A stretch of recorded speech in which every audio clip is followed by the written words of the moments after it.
This piece is by the Leshem of Shlomo Eliyashiv, who died around 1925, age of 87 years of age. He was a foremost Kabbalist and a Gadol Ador, one of the leaders of the generation. He was respected by everybody in his time, and he's famous basically, aside from the many works that he created and put out, that he has this fantastic ability to take everything, all of Torah, from the most revealed to the deepest Kabbalistic parts, and to synthesize it all and to answer some of the most profound and important questions, and to explain things in a way that actually is quite understandable, quite discernible. So this piece actually is in the middle of a section, and he's talking about the whole concept of teva, of nature, and of nes, of miracle. What's the difference, and how does the whole system work? So we'll just start right here with the, what he begins to say over here. He says, thirtysi od laharav kodesh Rav Moshe Alshich. Right, I read and I saw in the works of the Alshich, who lived also around the time of the Rav Yosef Karo Shulchan Aruch, in Sfat, right, his famous parish on Chumash. In Parshat Bashalach, Paseh v'yashav hayam lifnot boker le'itnu. Right, so it's talking about the Yam Suf. The Yam Suf split, the water returned back to where we're supposed to go in the end. And he writes, Shemei v'sham milin achadim mimash kasuv b'makom acher al in tanoi. Right, so he brings a tremendous explanation, milin achadim, very specific, very special words about that which is written elsewhere to do with the Tanoim, which we'll see is talking about these conditions in creation of Ma'aseh Bereshis. Umashma kivanaso sham, this is what he seems to say, ki hinehu b'asher shenoidehu sha'al kol divrei ha'teveim asher ba'eretz mitachas, regarding everything that happens naturally speaking in the world below.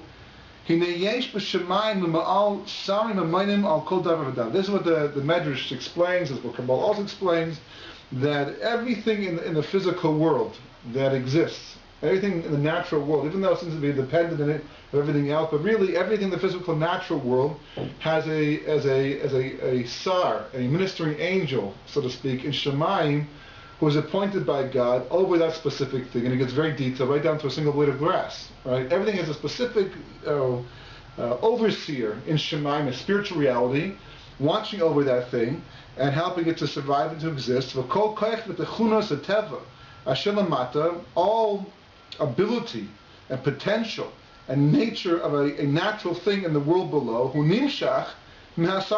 it flows from that specific angel that's appointed over that specific thing, right? Who is above, right?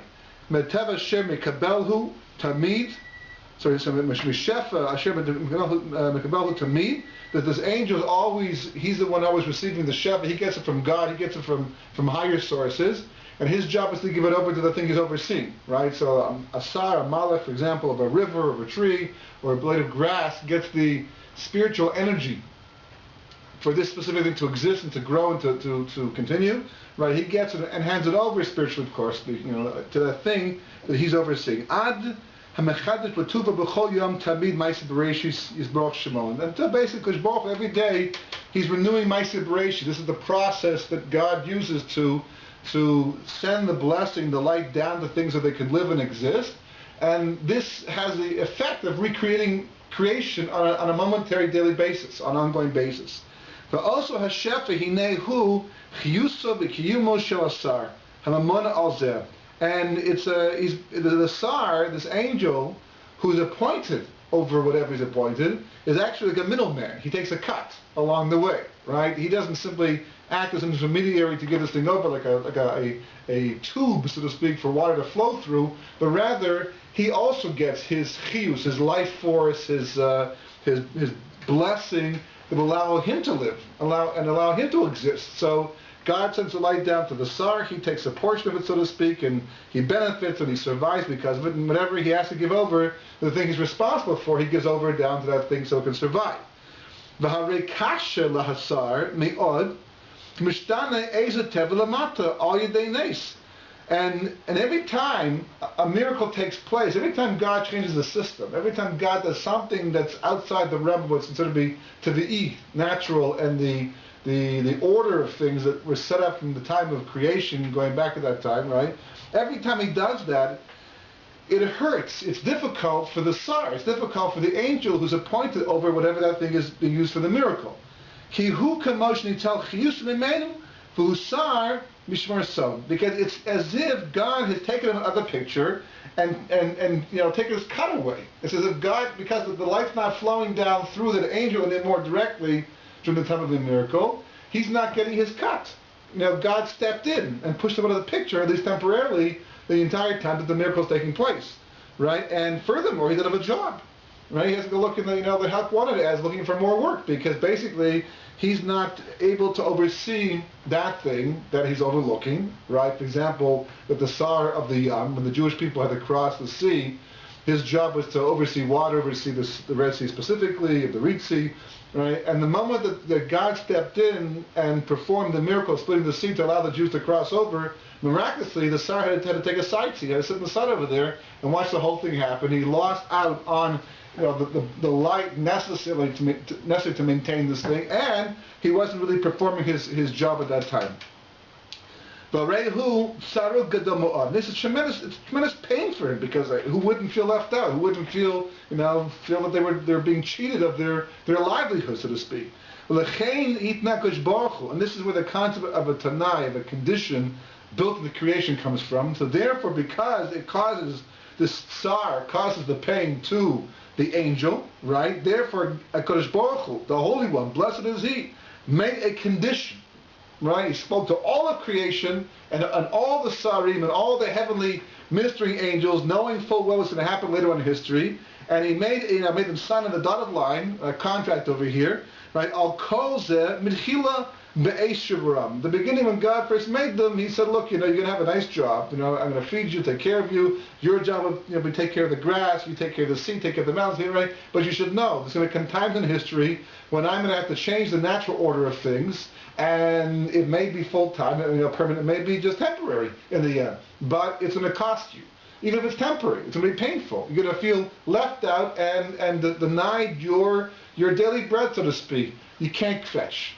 There's no complaining. Sign here. It's either no existence, or you exist and you accept the conditions and you sign here, and when it finally happens, when I split the sea and the Jewish people are crossing over, you can't complain. There's no titles of me, because you know from the very beginning, I'm not going to pull the wool over your eyes. This is the way it has to be. Shalmanat Kenivru, and that's the reason why I created you. You're existing, I'm creating you, Mr. Sar, on the condition that you understand this and that you accept it from the beginning, right? And so there'll be no opening, there'll be no basis for them to complain later on to God. You say, what kind of business is this? You made me Sar over the sea, maybe Sar over the mountain, and what are you doing? You're doing a miracle, push me to the picture, I'm not even getting my sustenance at this point in time. This is not fair. As they say in Hebrew, it's a little fair, right? It's not the way it's supposed to be. God says, no, from the beginning, we had a condition, you were created with this in mind, so therefore you can't complain. So that's the Alshich.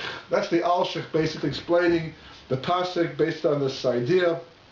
He's talking by Kriyas Yamsuf, the splitting of the sea for the Jewish people, and that's the way he understands the whole scenario and sets the entire thing up. Okay, that's what he says. The Leshem says, Amna, however, Gam al zeh kasha.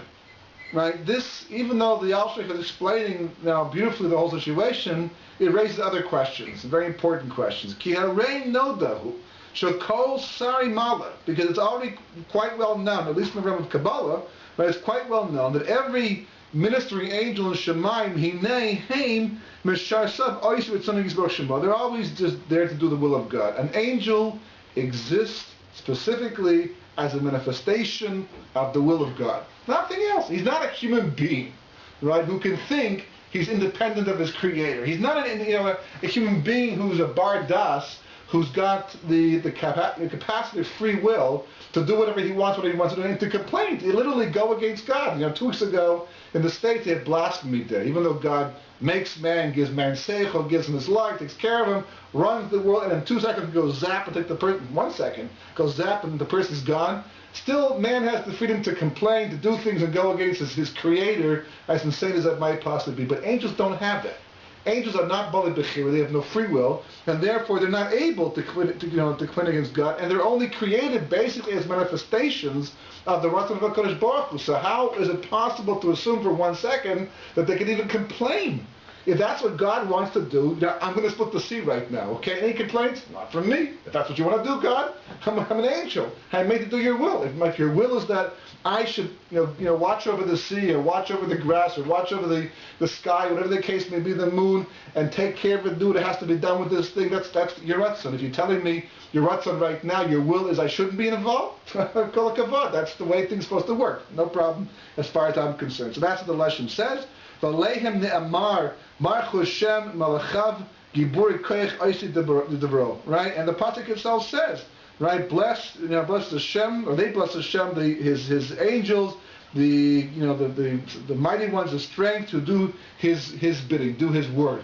Right, so angels are specifically called those things that do his ratzon, do his will. So they're not going to complain to God about what he's doing over here. Right, the key. Chashudim heim chas v'shalom v'ahar acher midosav yisboshmo. God forbid we're going to think for 1 second that an angel's going to question the will of God over here. God forbid, chas v'shalom. How's that possible?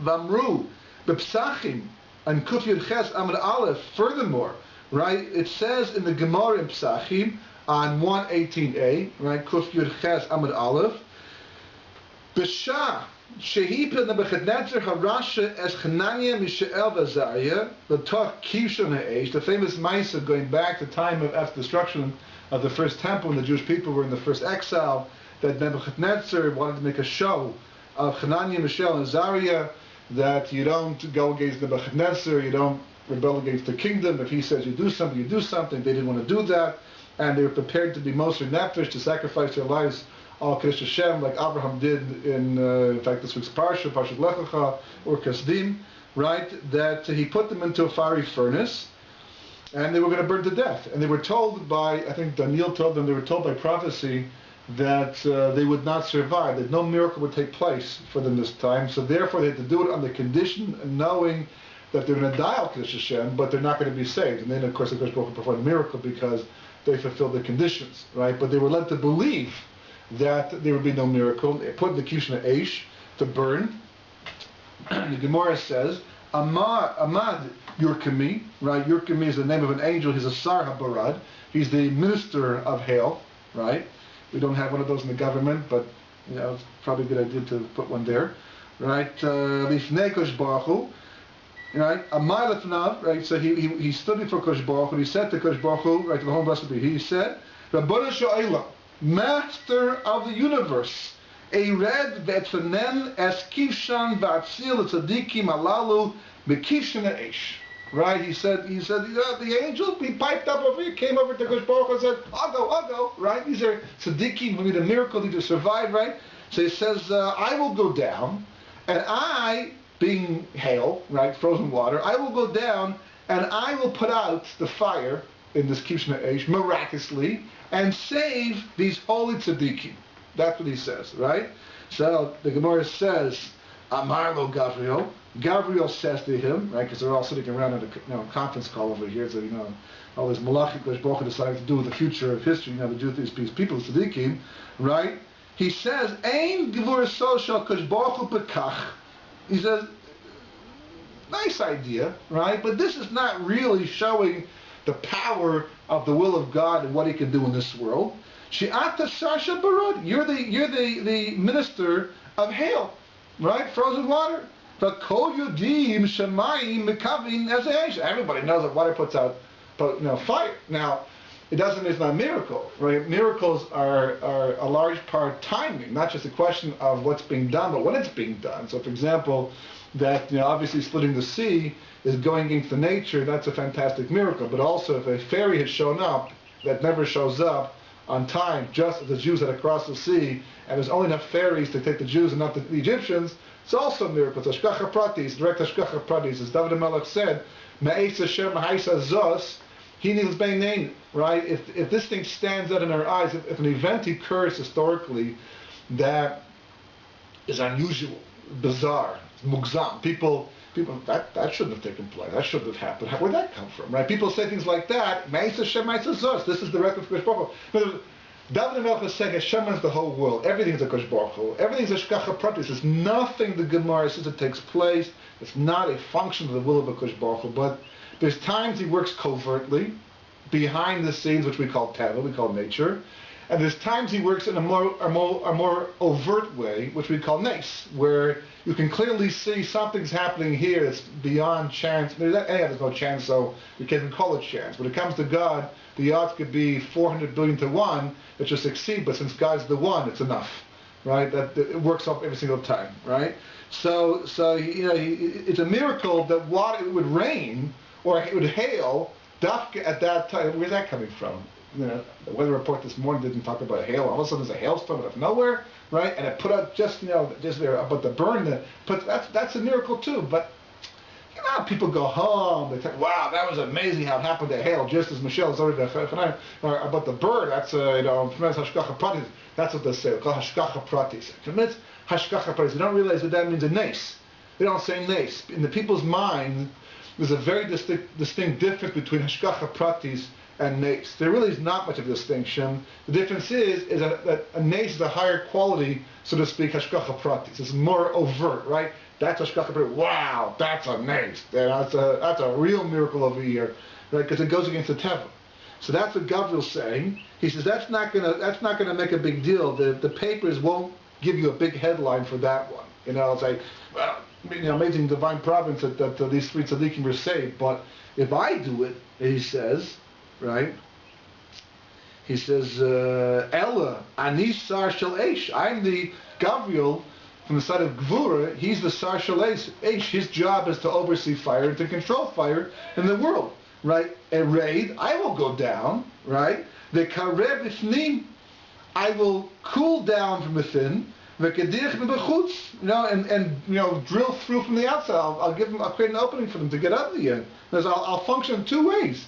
At the same simultaneously, right? Because fire does destroy. Fire will burn. Fire will, remove things from the world. So on one hand, I'm going to go down and I'm going to, on the inside, save these tzaddikim by acting like water, which is totally against my nature. At the same time, I'm acting according to my nature to provide the breaking up, this destruction of the furnace they're going into. Fantastic miracle over here. Actually, he's volunteering to do this. As he says, and I will do what the Gemara refers to as a nes b'toch nes, a miracle within a miracle. Not just a miracle, but it's like a miracle squared. It's like it's a whole different level of nes, right? Amar lo Kosh Baruch Hu read. Kosh Baruch Hu liked the idea. The business plan worked over here. Kosh Baruch Hu, it's a good idea. I like this idea. You go down and do exactly that. That's the Gemara Psachim. V'arei lanu. Right? What do we get out of this? What's the mashmut from all this, right? Shegavil gufa shehu sar shel eish, right? So he himself, Gabriel is the minister of fire. Asam yatzmo negative we're saying it's painful for them, and we're saying they would normally complain if it wasn't for the condition. And this guy, or angel, pardon me, this angel is actually volunteering, right? Specifically volunteering to go and work against his nature. It kind of flies in the face of what we just said earlier over here. Why? Why is he doing it? Kadesh Kadeshem Shemayim Al Yado. Because he wants to be a Kiddush Hashem, which is also raises questions, issues over here, because Kiddush Hashem, doing that which sanctifies the name of HaKadosh Baruch Hu, is something normally that we attribute to human beings. It's a mitzvah that we're to do, specifically the Jewish people, to sanctify the name of God. What's an angel sanctifying the name of God for? Unless it's, it's just part of his nature. But that's the main point over here. Umashma gam kin kolom mesibas hatanai amar ken. And it seems from the story itself that the reason why he did this was not because of the Tanai we spoke about, the condition imposed upon him back in his creation, right? Ela me'atzmo amar. He said it by himself. Ke'arei ha'gemara siper lanu. Because the Gemara itself tells us that he himself, said this thing specifically, basically. Shekosh Baruch Marlo Rei V'Shkima Devarah, because Kosh Baruch himself said, "You go down, and do this thing," and he agreed to him in the end. V'Rei Lanu Ki Lo Hayam Kodim Tanai Klabazeh El Shagavil Ratzakei Metzmo, right? There was no condition made before this, but rather Gabriel himself went down on his own thought, his own decision. Kedei lekadeshem shemaim yado v'rehu shelo k'divrei Alshich, Rav Moshe Alshich, right? So this little piece of Gemara seems to be a contradiction to the Alshich in the end. That's a problem, right? The answer for that, Zal. Anyhow, Amnam, right? So, however, Gama Gemara Gufa Tzarich Biyur. Even the Gemara itself, the Gemara may be a question on the Alshich, but the truth is that the Gemara itself requires explanation. It's not so, no, it's a nice little story over here. We take these things for granted. A lot of times we read the stories of the Gemara and we, it's a nice story. It's a Medrash, we don't think twice about what's being said necessarily, what's being conveyed. But Chazal were very specific. When they wrote things a certain way, they had a very, very important intention, and it's extremely important for a person to be able to understand how the world works and what we can learn from the Gemara in terms of fulfilling our potential and acting as a partner with the Kosh Baruch Hu and the fulfillment of my celebrations. You have to pay attention to every word and ask questions, because those questions unlock very important answers.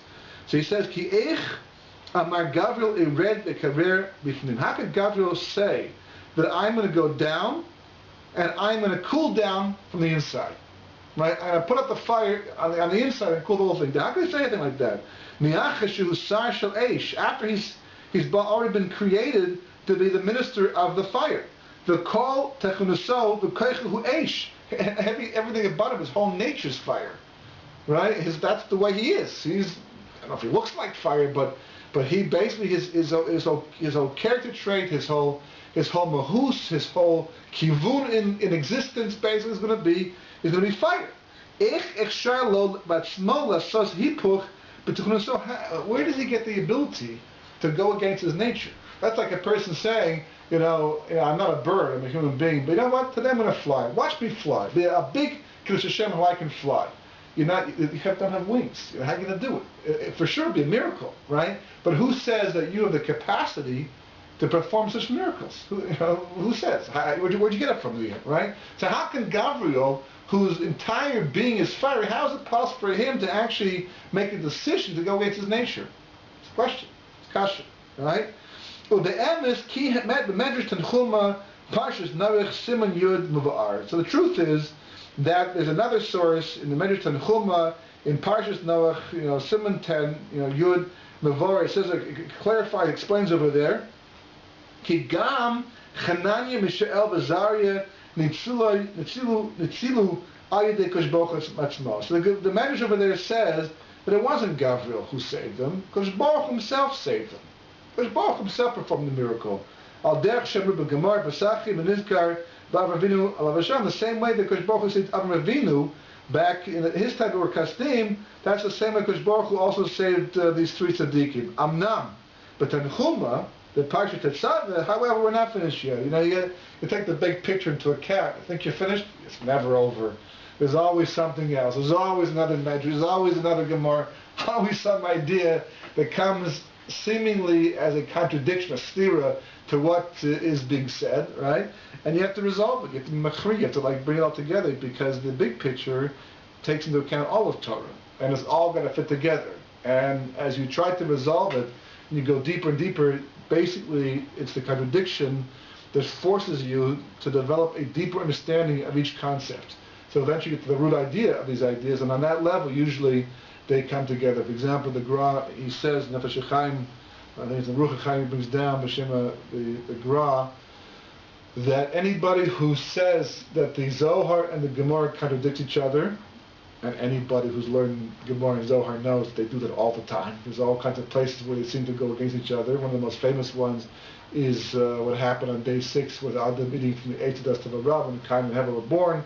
The Gemara says in the 8th hour, the Zohar says later on. After the Chet, it's a long whole discussion, but it seems to be as if there are some very important, serious contradictions between the Gemara and the Zohar. Even though Rav Shimon Bar Yochai, who's writing the Zohar down, is Rav Shimon the Gemara, who and Rabbi Kiva, they're both in both worlds. They're totally aware what each one says. And they had no oversights over here. So Gra says anybody who says that there's a stira, a contradiction between the Gemara and the Zohar, either didn't learn the Zohar properly or didn't learn the Gemara properly, which basically means that you're being superficial. You're assuming that you understand what the ideas mean, and they appear to be sides to one another, to contradict each other. But the reality is, if you were to penetrate to the very depths of each particular concept, you'd find that they work beautifully together, but in different applications, different situations, different systems, they may function as if they're different. But it's not true. Anyhow, so the same idea over here. It says in Parshat Tetzaveh, in Mishnah Chuma, it says that Kemosh, said they contradict each other. V'chein tzarichin lahavin.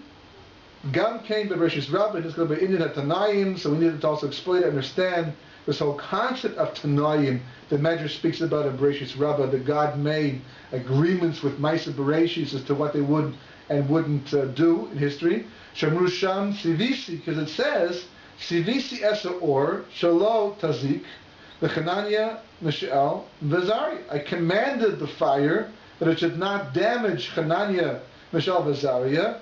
Alama dilgu al oisa neis gamke asher ba'avinu al vashalom bu'orkastim. Right? The Medrash is saying out in Tetzaveh, the same way that Kosh Baruch Hu saved Avram Avinu, that's also how he saved Chananya, Mishael, V'Zariah later on in history. Right? But when it brings this example of how Kosh Baruch Hu commands things in Maisa Bereshis, it begins with the miracle by Nebuchadnezzar, and skips over the whole thing with Avram Avinu. Doesn't say that I command the fire not to hurt Avram Avinu, which of course the Baruch Hu did. It goes right to the story of Nebuchadnezzar, and these three tzaddikim were saved as well. So why does the Medrash skip over that? Why does the Medrash not specifically begin with that story? Okay, that's what the Leshem is asking over here. The explanation will follow over the course of the next few pages, and put a bit of insight into how the world actually works. So he brings down the Medrash Shmos Rabbah. So the Medrash Rabbah in the section of Shmos, Parshas or Perek Yud Beis Siman Gimel, Amru Sham al Pasuk Kol Asher Chavet Hashem Asa.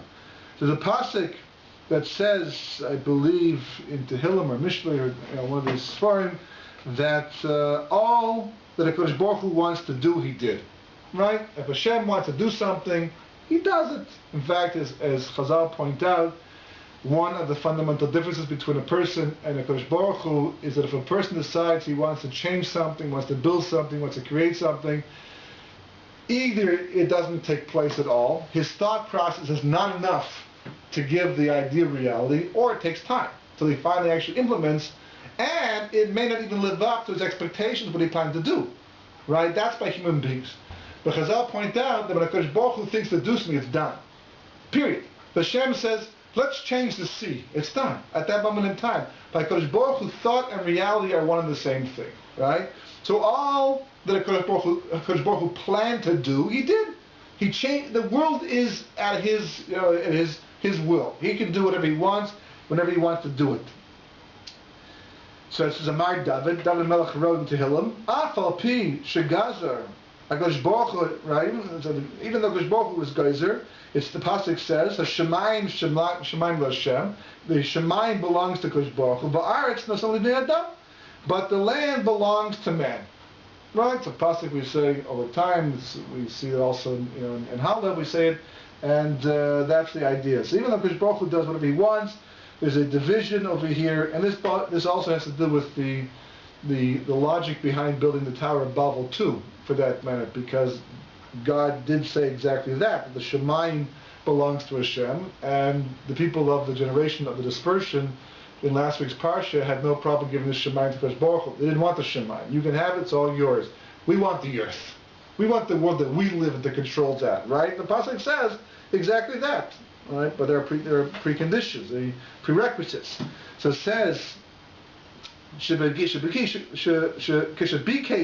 lieutenant Torah bitulosa gezerah ve'mar tachtarim yaluli al yoni." Right. So it's a two-way street when we're saying the Shemayim belongs to Kosh Baruch Hu and the earth belongs to man. It means a few things, and one thing it means over here is that the same way that we can't go up to Shemayim and function up there, and be up there, live up there. It's not our domain until a person dies and leaves their body, and then maybe then they go to Shemayim, or a few, specific occasions where they can penetrate, al derech pardes through different levels of learning Torah. But for the most part, we don't go to Shemayim. And likewise, Shemayim doesn't go to earth, doesn't come down to us. Shemayim, the Malachim, the Baruch Hu, remain up there. However, says the Leshem, says the Medrash, that when it came time to give the Torah, Bitul Osa Gezer, because Baruch Hu was mevatel, he canceled out that specific decree of this pasuk. The Amar, and it says, he said, Hatachtanim Ya'alu, the people in the lower world will go up into the upper world. The Yonim Yadu the Tachtoni, and the people in the upper world will go down to the lower world. We're going to allow, a transfer program over here, right? From Shemayim down to earth, and earth up to Shemayim. The rules are going to change over here. Shnemar, as it says, the Arad Hashem al Har Sinai. HaKadosh Baruch Hu himself, Kivyochel, the Kavod of smoke came down over the mountain, 10 tefachim above the ground. That's the lowest the Shekhinah will go, right? But he came down into the world of man. We could hear him speak. We could see the fire burning on the mountain, right? So Shemayim came down to us. The Kesi, it also is written, Moshe Amar Allah El Hashem, and the pasuk says, HaKadosh Baruch Hu said to Moshe Rabbeinu, come up, ascend, come into Shemayim. The Gemara in Shabbos talks about Moshe going to Shemayim and actually having a little bit of an argument with the Malachim, the angels, about what to whom the Torah should go to, right? So the we see this transference where the Shemayim is coming down to the lower world, and man is going up into the Shemayim. Harei kol asher chafetz Hashem asab Shemayim v'aretz. And all that the Kodesh Baruch Hu wants to do, he does, whether on Shemayim or on the land. Okay? Kemal Kain, Kishabikesh Amar Yikava Hamayim. The Kodesh Baruch Hu wanted, he told the waters to gather, right? At the beginning, the waters were everywhere. So Kodesh Baruch Hu, on the second day of Ma'aseh Bereishis, told the waters to gather in specific places to make the lakes, the oceans, and all that, and to allow dry land to come forth, right? Kishabikesh Asa Es Yabasha Yam V'Taham. And when Kodesh Baruch Hu wanted to, he made the sea, the water, become dry land and become a depth. So the other way around, right? Because Baruch Hu wanted to, let's talk about the flood. Right? Because Baruch Hu wanted the land to become flooded, he made the land like a sea, like the depths. Shnemar HaKarei Yam, right? He called to the waters of the sea. The Amar B'Yom Hazeh Nivka'u Kol Minot Tahom Rabbah, right? And that specific day when the flood began, that the well springs they broke open and the waters flooded the world. Ukishabikesh Asa Esa Yam V'Tahom Yabasha. And when Kodesh Baruch Hu wanted it, he made the Yam by the Jewish people, or at least maybe after the flood, actually, I think, that he made the water once again to become dry land. I think it's talking about the Kriyas Yam Suf, right? Because to make the dry land once again, that's not a problem because that's the way it's supposed to be. But we're talking about here where the place itself was a sea. It was a preordained, pre-designed sea, and now HaKadosh Baruch Hu's commanded that sea should actually become dry land for the Jews to crush. Nemar, as the pasuk says, Bnei Yisrael halachu b'yabasha b'toch Yam, and the pasuk says that the Jewish people crossed the dry land amidst the sea. The Omer, and it says v'yolichim b'tohomis kemidbar. Right, because Baruch Hu he guided them and took them to the depths of the desert because it became like a desert. Likewise in Mitzrayim we find, but Moshe Shahaya Ba'aretz, Moshe was down on earth.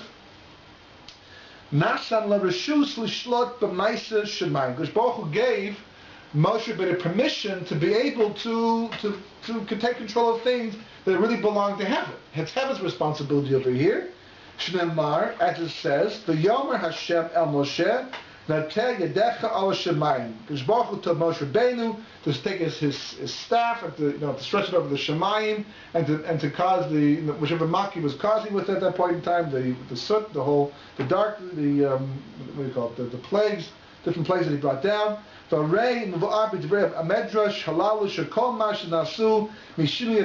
all that Moshe did in Mitzrayim, all the makkos that Moshe did in Mitzrayim, was a shinui teva. It was a change of nature. Nature was being pushed aside, and things were taking place at a whole different level. Hu lo machmas tanaim klas, not because of a tanaim. It's not taking place because God made some kind of condition with Ma'aseh Bereshis. Because Baruch Hu chose to do it, and that's the way it's going to be. That's the bottom line over here.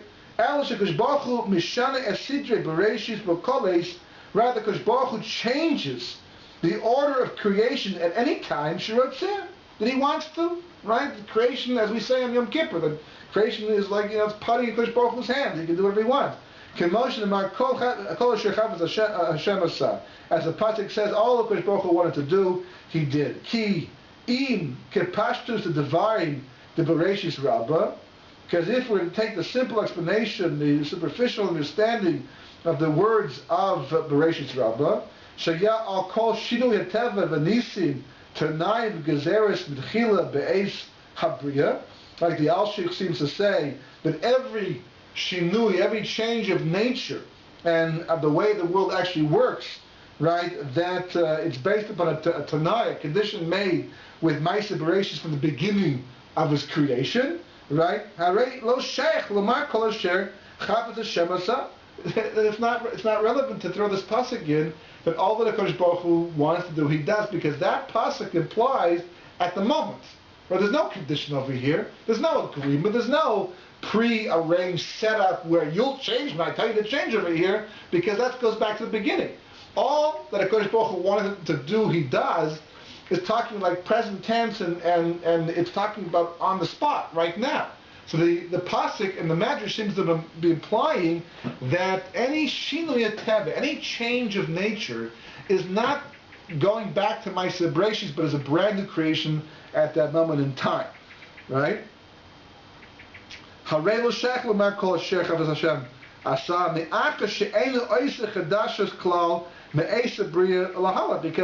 Because nothing would be new. If the condition goes back to Ma'aseh Bereshis, if a miracle, like the crossing of the sea, or the giving of Torah, or the man falling from Shemayim, is a built-in miracle going back to Ma'aseh Bereshis. In other words, it's a miracle on a Shabbos clock, right? Where Kodesh Baruch Hu says, don't do it today, but in 2448, when the Jews are standing with their backs to the sea, the Egyptians are about to, conquer them from above over here, I want you to split. I'm putting a splitting into you, right? A splitting into you now, but don't let it come into effect until the third millennium over here. And in which case, Kodesh Baruch Hu is not doing in the future all that he wants to do, because it was already done back at the beginning. So he says, the Eila Hagar al Masha Marasa. He says that you might be able to come up with kind of a question or an answer, because the actual wording of the verse, that all that Kodesh Baruch Hu wants to do, he did. The word asa is past tense, so that might imply going back to Ma'aseh Bereshis, and it would mean that all that HaKadosh Baruch Hu wanted to do back at Ma'aseh Bereshis, he did, which would now fit into this whole discussion. He says, don't think about that. Lashon Navar, ki kavana sham hinehu all kol nisim v'yasis mitzrayim, because the actual pasuk itself is referring to the miracles necessary for the leaving of Egypt, right? Not back at Ma'aseh Bereshis. So therefore, asa is not past tense, going back to the beginning of time. Moshe has a medrash Shmos Rabbah, as it says in Shmos Rabbah, Hanizker ki harei b'sheishis yemei Bereshis lo na'asu adayin kol hashinui teva d'nisim haklal. Right. So going back to the 6 days of creation, the time that Hashem made the world, that the miracles and all the difference of the changes to nature that would take place in the future were not yet created back at the beginning. Ela kavanahu al kol anisim Yisraelim v'dor midbar. But the kavanah, the pasuk, the medrash is talking about the miracles taking place to feed the Jewish people from Mitzrayim, and all the miracles of the desert. While derech shekasuv, as the pasuk says, in Divrei Yamim, zichru nitlosav asher asa, right? Remember the wonders which he did, right? V'chein nemay Daniel, k'matzveya avad b'chayil shemeya vad v'da'ari ha'ara, u'milas avad hu lashon ha'ever, right? And even though avad in this passage from Daniel is normally past tense, here is talking present tense. The relanu al kopanim. So just to sort of wrap things up for the moment over here, he's saying that what we get out of all this in the end of this whole discussion up until now is that al kopanim ki kol hashinui teva v'nisim, every shinui to Teva. Every time HaKadosh Baruch Hu does anything to change the fabric of creation and the nature of creation, for any miracle we call a miracle, goes outside the realm of what's considered to be normal and consistently taking place all the time. Who mashkash Baruch Hu said v'chadish oisa be'oisa eis lefi chefso. That's the point, right? That any time there's a change to the fabric of creation, it's what HaKadosh Baruch Hu is creating brand new, anew. Not going back to Ma'aseh Bereshis, but it's a brand new creation at that moment of time. The miracle is taking place. It could be a small thing for a person. It could be a big thing. Whatever situation occurs where there's a shinui teva. It's a brand new creation specifically at that time according to the will of Hashem. Ve'enam mesiba tanoy gezeres hakodesh klo. Right? It's not from any. Not to do with anything like tanoim conditions made of creation back at the beginning, like the Alshik said. Right, or any previous decrees that were made on Ma'aseh Bereshis. Not to do with that. When the 6-day war took place and the miracles happened where small amounts of people were able to push back big armies and outsmart the attacking armies from 8 different countries at the same time without the proper weapons to do such a thing like that and actually be victorious and get back Yerushalayim, the Kais, the whole thing.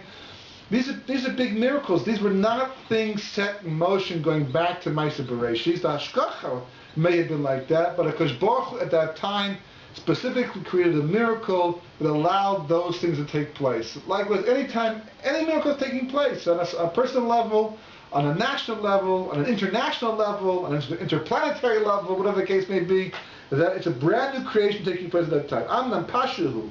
It's very obvious. Ki in kol zeh hinei ein kan chashash shinui ratzon. It's an important point, right? Because one thing we know for sure, this is an axiom of creation, that HaKadosh Baruch Hu does not change his mind, right? Changing one's mind implies that one moment you thought this way, and the next moment you have a different way of thinking, and you corrected it, or you made an error, but there was a change in the way a person thought. Human beings can have change. Change affects the way we act, the way we think, our lives, but HaKadosh Baruch Hu is consistent the entire time. He's above time, he's past, present, and future all at one time. He's the exact opposite by us. We're only the past and the future, because the present's always going from the future to the past. The time doesn't stop. So by us, there's only the future and the experience of the present, but really it's the future becoming the past. By Kodesh Baruch Hu is the opposite. There's no future and there's no past. It's all present. Everything is one for him. So therefore, by definition, he's unchanging and therefore cannot change his mind. So what does it mean that Kodesh Baruch Hu made Ma'aseh Bereshis a certain way and then later on did a shinui teva, change the way creation functions? So you have to appreciate how it works out, but you have to appreciate that the fact that HaKadosh Baruch Hu changes things in creation does not mean he's changing his mind about what he thinks or what he wants to be. It's all part and parcel of the ultimate plan for Ma'aseh Bereshis, totally consistent with the original plan, and it'll be revealed later on that everything was basically a step along the way. To us, it appears like a change, because we didn't know there was going to be a change like this. We didn't know that this thing, the sea, was meant to split.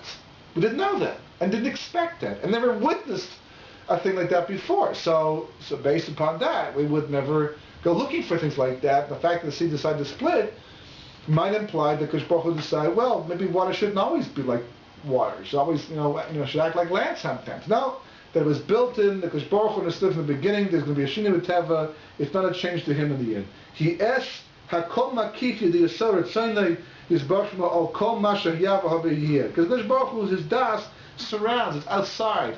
Everything to do with past, present, and future. There's no change by it, because change again implies that you're bound by time. There's a past and there's a present and a future. But since the Kodesh Baruch himself, by definition, is above time, there can be no change. For him, it's all present tense. As it says in Yeshaya, because my way of thinking is not your way of thinking, right? And your way of doing things is not my way of doing things. We approach reality and exist on two entirely different planes. You may have been made in the image of God, but that's where it stops. You cannot be God per se, and therefore your ways are quite different than my ways. Kigavehu shemayim mi'aretz, because the shemayim is above the land, is high above the land. Can't give it darachai, just like the shemayim is high above the land. Likewise, are my ways high above your ways? Right? And my way of thinking is way above your way of thinking. Just go look at the world outside. You'll see how true it is every single second. People, don't act with too much godly thinking. Right? Every change of nature and every miracle is performed. That's the main point over here. Every miracle is a brand new creation from Kosh Baruch Hu, that Hashem made at that specific time.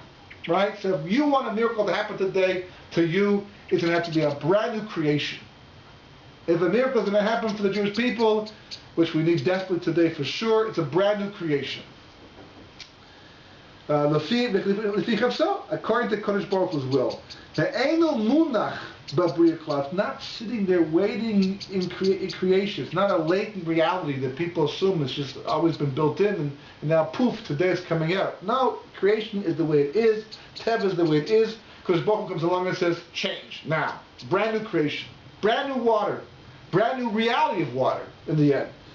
Kihi kula lamala mitavei abriya, because the nature itself is above the natural world, the creation. So this is what